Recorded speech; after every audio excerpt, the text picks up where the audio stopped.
Hello friends, welcome to our channel. ఈరోజు మన కిచెన్లో పుల్లగా ఎంతో టేస్టీగా ఉండే గోంగూర పప్పునైతే ఎలా చేయాలో తెలుసుకుందాం. మరి ఇంకెందుకు లేట్, వచ్చేసేయండి. దీనికోసం ఒక కట్ట గోంగూరనైతే తీసుకున్నాను. అలాగే 1 కప్పు పప్పునైతే కడిగి నానబెట్టుకున్నానండి.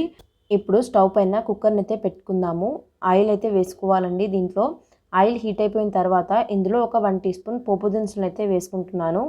ఇవి కాస్త వేగిన తర్వాత ఇందులో ఒక ఉల్లిపాయ, అలాగే ఒక 3 పచ్చిమిర్చిని కూడా వేసుకుంటున్నాను. ఇవి కూడా వేసుకొని మంచిగా ఆయిల్లో అయితే వీటిని ఫ్రై చేసుకోవాలి. ఒక 2 మినిట్స్ ఆయిల్లో వీటిని ఫ్రై చేసుకున్న తర్వాత ఇప్పుడు మనం ఇందులోకి కొంచెం కరివేపాకుని అయితే వేసుకోవాలి. ఇలా మనకు లైట్ గోల్డెన్ కలర్ వచ్చిన తర్వాత ఇందులోకి ఒక 1/2 టీ స్పూన్ పసుపు, అలాగే ఒక 1 టీ స్పూన్ అల్లం వెల్లుల్లి పేస్ట్ని అయితే వేసుకుందాము. వీటిని కూడా మంచిగా మనమైతే ఫ్రై చేసుకోవాలండి ఆయిల్లో.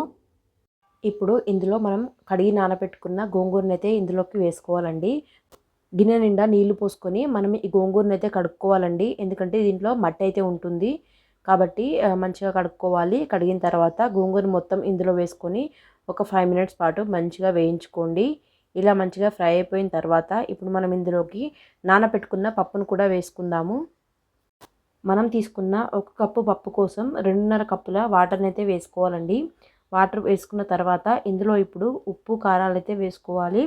ఇందులో ఒక 1.5 టీ స్పూన్ కారం, అలాగే ఒక 1.5 టీ స్పూన్ ఉప్పును కూడా నేను ఇందులోకి వేసుకుంటున్నాను.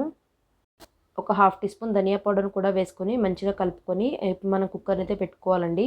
3 విజిల్స్ వచ్చిన తర్వాత మనం పప్పునైతే చూద్దాము. పప్పు అయితే మెత్తగా ఉడికిపోయిందండి. ఇప్పుడు ఒక 2 మినిట్స్ పాటు గ్యాస్ పైన పెట్టుకొని మనం ఉడికించుకోవాలి.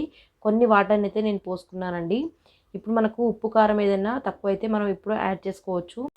ఇలా ఒక 5 మినిట్స్ పాటు ఉడికిస్తే సరిపోతుందండి. పుల్లటి గోంగూర పప్పు అయితే రెడీ అయిపోయింది. మరి ఈ రెసిపీ ఎలా అనిపించిందో నాకు కమెంట్ చేయండి. మరో వీడియోలో మళ్ళీ కలుద్దాం. Thank you for watching. Bye.